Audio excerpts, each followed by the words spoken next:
Reproductive health. जैसा कि अभी तक हमने पढ़ा ह्यूमन रिप्रोडक्टिव सिस्टम के बारे में, अब हम पढ़ेंगे reproductive health. Healthy reproductive organs with normal functions.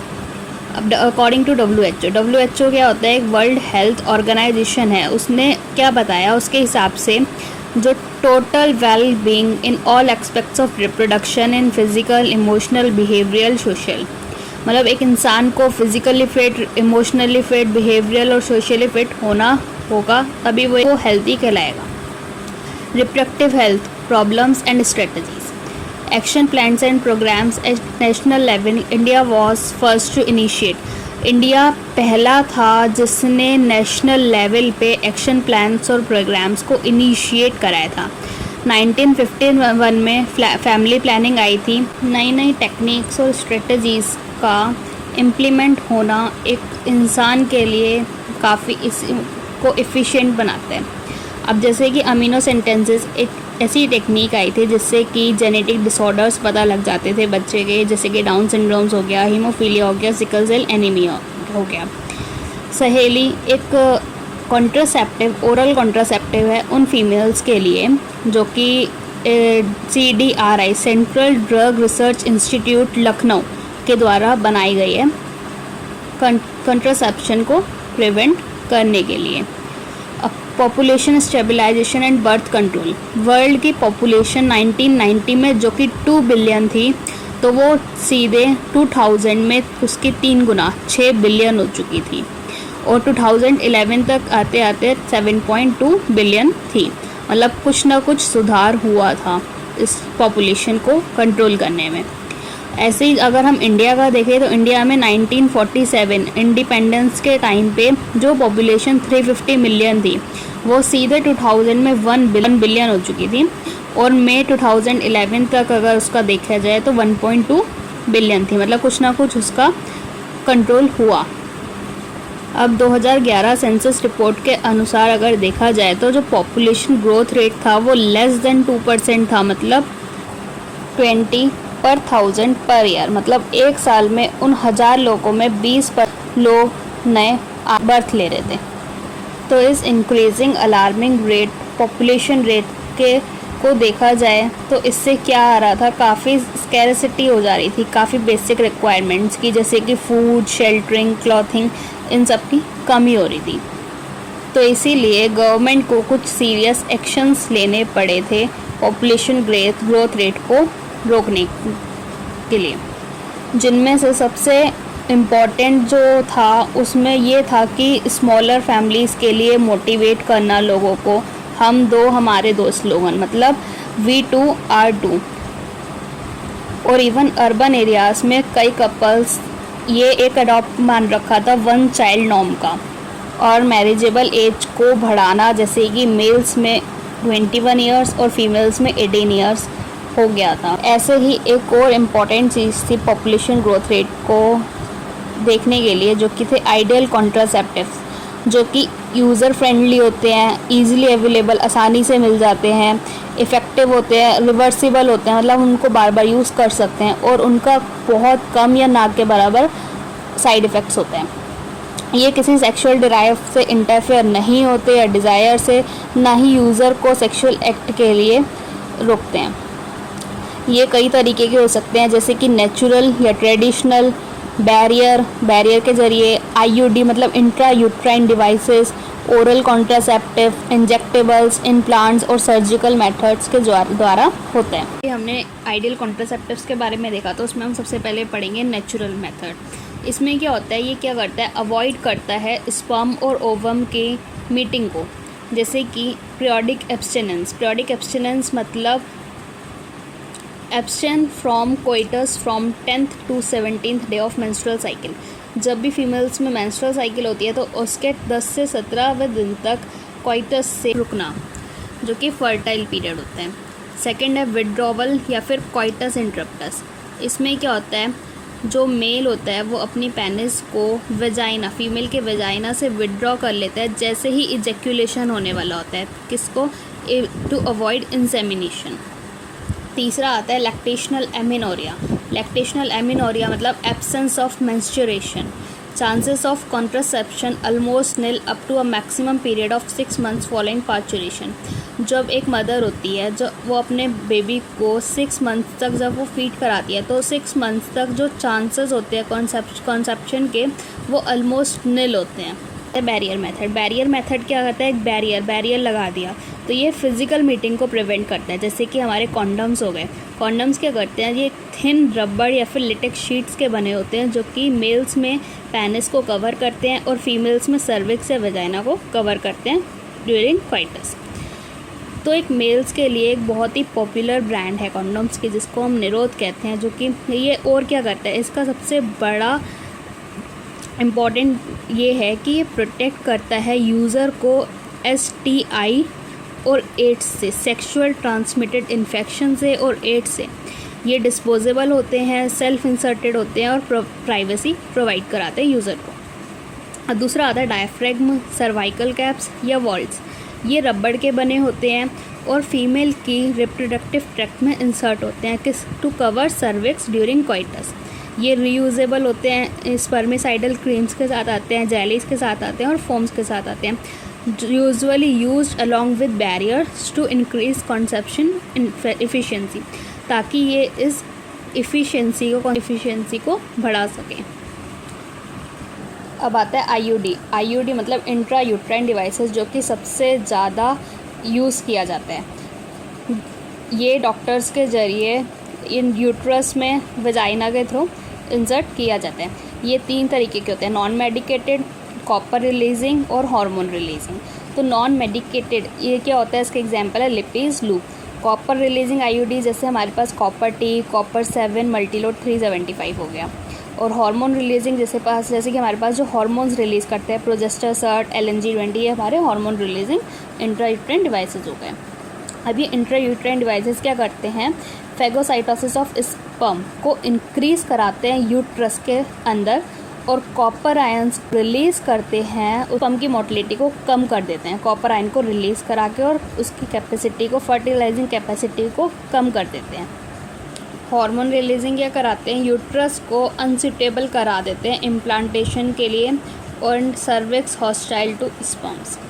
अब जो ओरल कॉन्ट्रासेप्टिव्स होते हैं हमारे पास, ये क्या कंटेन करते हैं, कुछ स्मॉल डोसेस किसके, या फिर प्रोजेस्ट्रॉन के या फिर प्रोजेस्ट्रॉन ईस्ट्रोजन के कॉम्बिनेशन के, फॉर फीमेल्स के लिए। ये फीमेल्स के लिए होता है, पिल्स भी कहते हैं इनको। तो ये डेली 21 डेज़ के लिए ली जाती है, starting from 5th day of menstrual cycle, और 7 दिन का गैप रखना होता है जिसमें मेंस्ट्रुएशन होते हैं।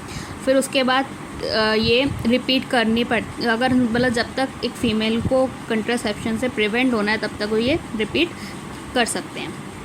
ये क्या करता है, इनहिबिट ओव्यूलेशन, ये ओव्यूलेशन को रोकती है। पिल्स क्या करती है, ओव्यूलेशन को रोक देती है, मतलब ओवम का फॉर्मेशन नहीं होगा, तो इम्प्लांटेशन नहीं होगा, as well as alter the quality of cervical mucus to prevent और retard the entry of sperm, ताकि स्पर्म की एंट्री ही ना हो पाए, तो उसको रोक देता है। ऐसे एक बहुत अच्छा एग्जाम्पल है ओरल कॉन्ट्रासेप्टिव का सहेली, जो कि एक नॉन स्टेरॉइडल पिल है, वंस अ वीक पिल, हफ्ते में एक बार ली जाती है। अब हमारे पास आते हैं इम्प्लांट्स या फिर इंजेक्शंस।